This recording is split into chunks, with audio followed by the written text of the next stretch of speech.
Okay, magandang araw sa inyo mga ka-brothers. Meron naman tayong bibisitahin dito na makina. Ito po mga ka-brothers, dumayo sa atin taga Marikina City. Bali, dinala po sa atin dito, napakaingay po ng makina. Pero ito bagong baba, isang buwan pa lang po mga ka-brothers. Ngayon, ang chinik natin, ito ang kanyang problema, yung connecting rod. Ang lakas ng uga ng kanyang connecting rod. Tapos ito, ang lakas ng uga. Ngayon, walang lock sa kanyang idle gear. Ayan, bababa natin to na lahat mga brothers. Yung transmission niya, papalitan po natin tong connecting rod to mga brothers. Diretsyon linis na yan lahat mga brothers. Pati ito, carburetor, napakadumi. Okay, ma-share ko lang po sa inyo mga brothers yung dahilan ng ingay ng makina na isa sa pinaka malaking problema pag ang tinamaan po ay connecting rod ito. Okay? Pero bago natin simulan to magbabaklas, kung napasya ka sa aking channel, huwag niyo sanang kalimutan na mag-subscribe, pakipindot po notification bell button, piliin niyo po yung all para updated po kayo pagka mag-upload po ako ng mga bagong videos. Okay? Okay, ayan. Ayan, mayari.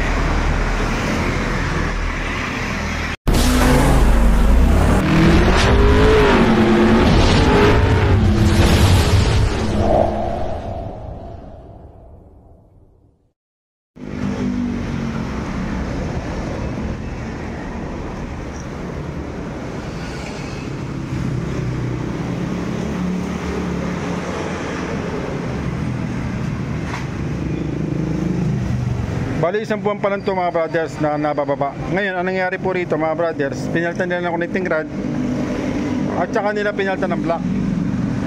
Ngayon, in-inspection ko mga brothers, yung block niya, ang laki ng tama. Ayan o.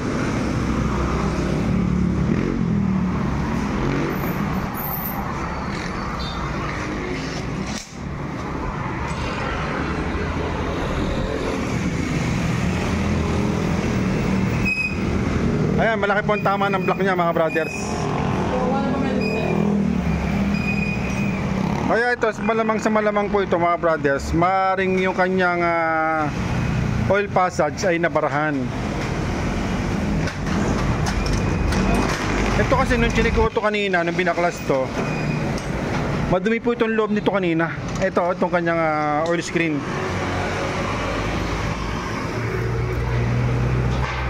Ito kasi kanina ang dumi nito. Sobra. Ngayon ang gagawin natin dito, papalitan na rin natin to siguro.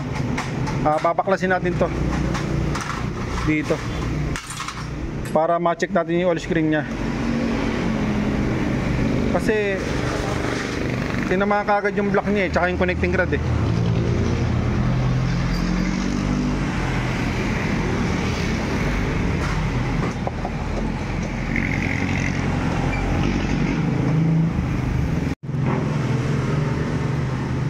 Ito mga brothers, ang laki ng tama yun, no? Kung mapapansin nyo po yung connecting rod nya, oh. Ayun, no? Ayan, no? Oh.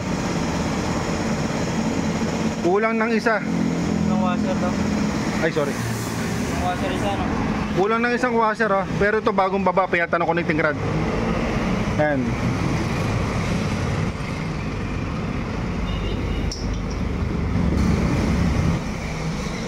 Kaya nangyari dito, yung clearance niya sobrang luwag, oh. Ay, babaklasin natin. Okay, sige.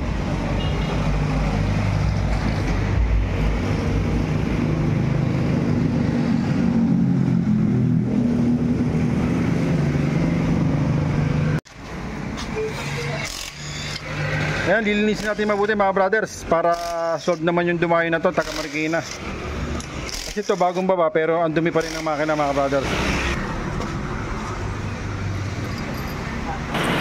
Abot mo sa akin yan. Ayan. Okay mga brothers to. Kung mapapasin po natin, itong kanyang connecting rod, ang luwag po. At yung kanyang spacer, yung kaliwa lang po ang nakikita natin na meron. Ayan mga brothers. Kaya ang nangyari po dito ay sumusobra po yung kanyang clearance. Ang standard po kasi nito nasa 20 mm kabilaan. Ito more or less baka nasa 100 mm na to eh. Ayan mga brothers, saka sumasayad po ito pagka inikot po natin tong kanyang connecting rod. Ayan mga brothers. Okay. Ngayon gagawin dito, siyempre pag-iwalay natin, papat natin ng bago. Ngayon yung may-ari naubusan po ng budget, kulang 10,000 ginastos na karaan, nagkatama ang connecting rod pati mga bearing. Ito po ang gagawin dito, papatan natin ng connecting rod na long. Ayan. Ito po ikakabit natin mga brothers. Sasalpak natin, may washer po yung dalawa, mapapasin nyo po dito dalawa. Pero dito sa kabila isa lang. Ayan, papakasin po natin ito mga brothers at saka natin kakabit ito.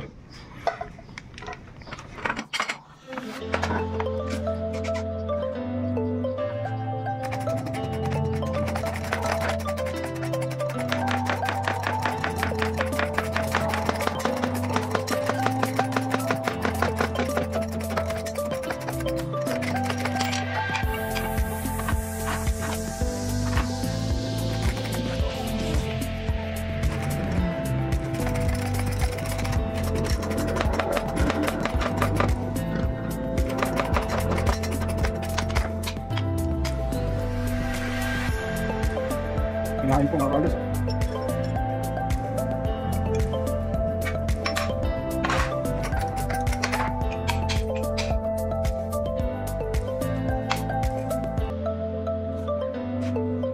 Okay mga brothers, lilinisin po natin to.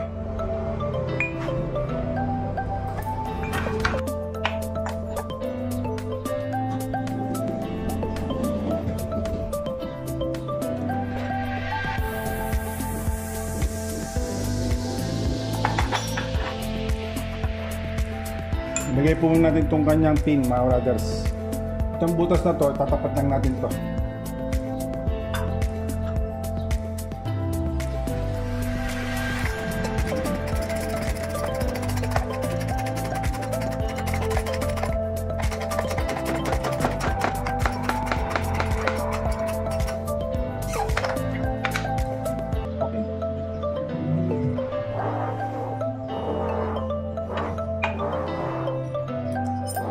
Kasi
okay. I-align na po natin ito mga brothers.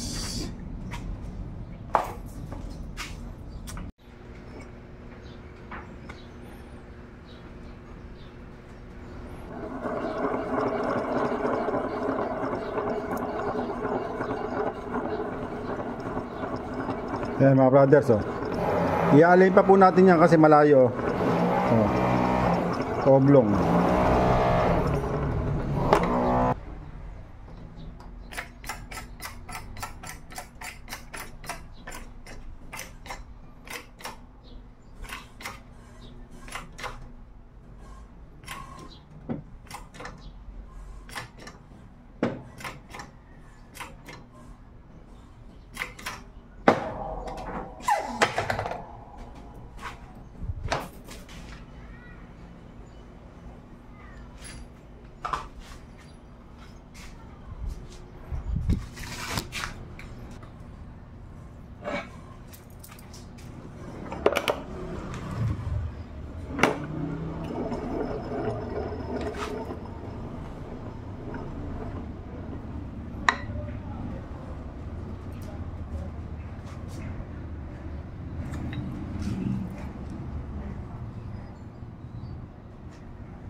Ayan mga brothers, konting-konti na lang.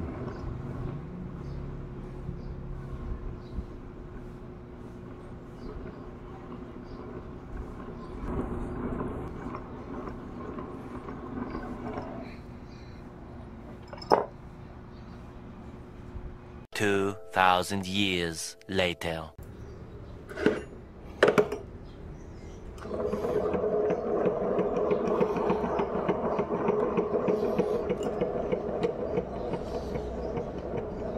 Ayan mga brothers, so alay na alay niya, no?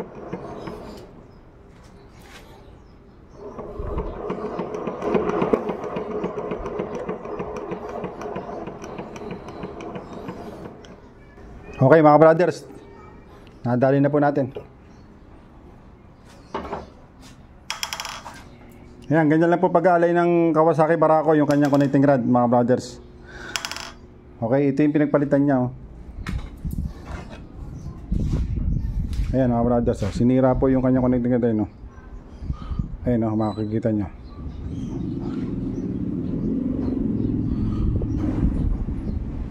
Okay, sige.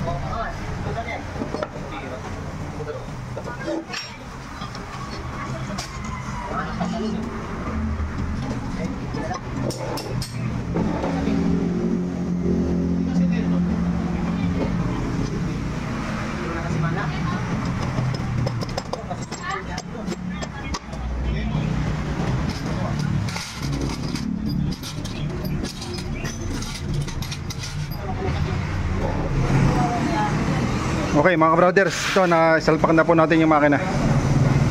Mamaya tetestingin na po natin yan mga brothers. Bali ang naging cost ng ingay nitong makina to, yung kanyang connecting rod mga brothers. Ito, ayun,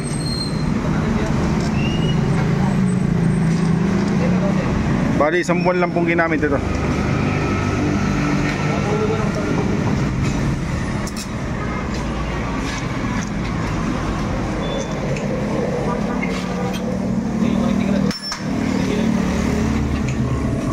Okay, mamaya tetestingin natin to.